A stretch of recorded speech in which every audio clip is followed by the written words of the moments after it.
You ever feel like your moods, your habits, your suffering, it's all just kind of random? Well, what if it's not? What if there's a precise, totally predictable logic to our inner world?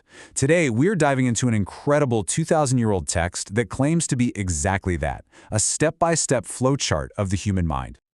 Really, it all boils down to these two massive questions, right? People have been wrestling with them forever. And the ancient text we're looking at today offers a surprisingly clear, systematic answer. Okay, let's get into it. So our guide for this whole thing is the Sutra on Causal Basis. It was translated from Sanskrit into Chinese way back around the 2nd century, and this isn't just, some vague philosophy. It's laid out like a practical manual, almost like a science textbook for understanding how our minds actually work. So here's how we're going to break this down. First, we'll unpack the core idea of this causal chain. Then we'll walk through the two opposite paths it describes, one leading straight to suffering and the other to liberation. We'll put them side by side to see the really crucial turning point, and then we'll wrap up with why this ancient logic is honestly more relevant than ever today. Okay, so the main idea of the sutra is this. Our mental life runs on a super clear principle of cause and effect. If this, then that. Nothing just pops up out of nowhere. Every single state of mind, whether it's deep-seated craving or profound wisdom, has a cause that came right before it. It's all one big chain reaction. And what's so brilliant about this text is its structure. It lays out these two completely distinct mirror image pathways. You've got a downward spiral into dissatisfaction, and you've got an upward spiral toward freedom. And here's the kicker. As you're going to see, they both start from the exact same place, a simple, foundational choice. All right, first, let's trace the path that leads to what the sutra calls worldly craving, basically suffering. I want you to think of this as a sequence of dominoes, where each one that falls makes the next one almost guaranteed to topple. So what's so fascinating is where this whole chain reaction starts. It's not with some deep, internal flaw. Nope, it's simply about the company you keep. The sutra says that when you associate with unwise people, it leads to hearing unwholesome or just plain wrong ideas. And that, in turn, plants these little seeds of disbelief or cynicism about what's actually good for you. This disbelief then naturally leads to a lack of mindfulness. We just stop paying attention. And when we're not paying attention, we lose control of our senses.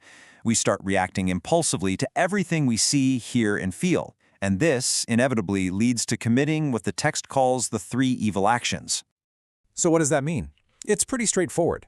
They are harmful actions. Unwholesome physical stuff, like violence. Unwholesome speech, like lying or being cruel with your words. And unwholesome mental stuff, like greed or anger.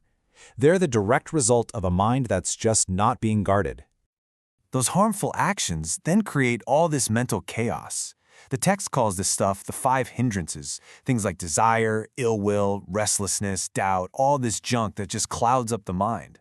This state of inner turmoil, well, it just deepens our ignorance about how things really are. And the final domino to fall, the arising of this deep-seated worldly craving, that constant nagging state of wanting and dissatisfaction. Okay, that was pretty grim. But here is the hopeful part. The sutra maps out a totally different path, an upward spiral that is the perfect mirror image of the one we just looked at. This is the way out. And just notice where this path starts, the exact same place as before, but with the opposite choice. Instead of unwise company, you choose to associate with the wise. This leads to hearing the Dharma, the true teachings about reality. And hearing that truth, well, it naturally gives rise to a sense of faith or confidence. From that solid foundation of faith, mindfulness just naturally starts to develop. You start paying attention. And with mindfulness as your guide, you begin to guard your senses instead of letting them run the show.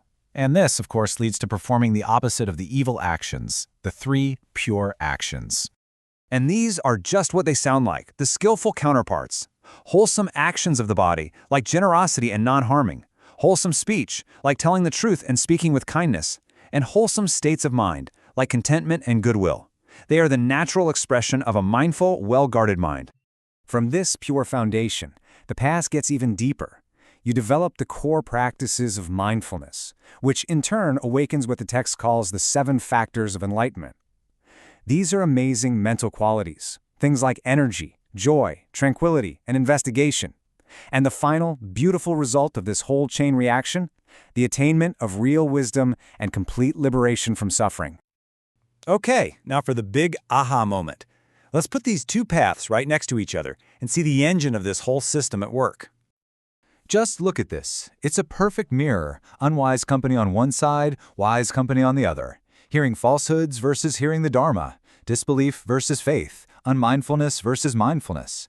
Every single step is a direct opposite, a choice that sends you down one of two completely different roads.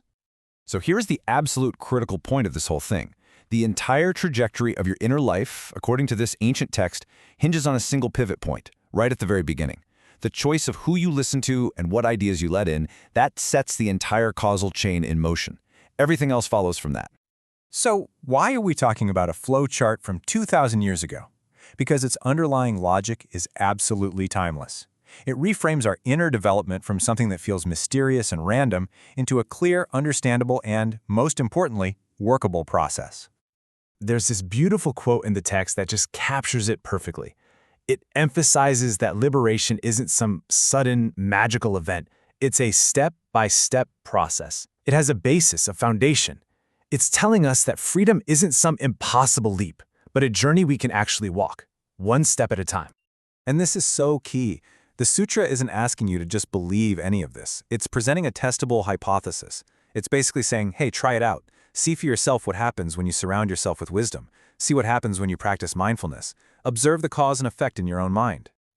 So, to wrap up this incredible map, first, your environment and who you listen to is absolutely foundational. Second, tiny little choices and habits have huge cascading consequences.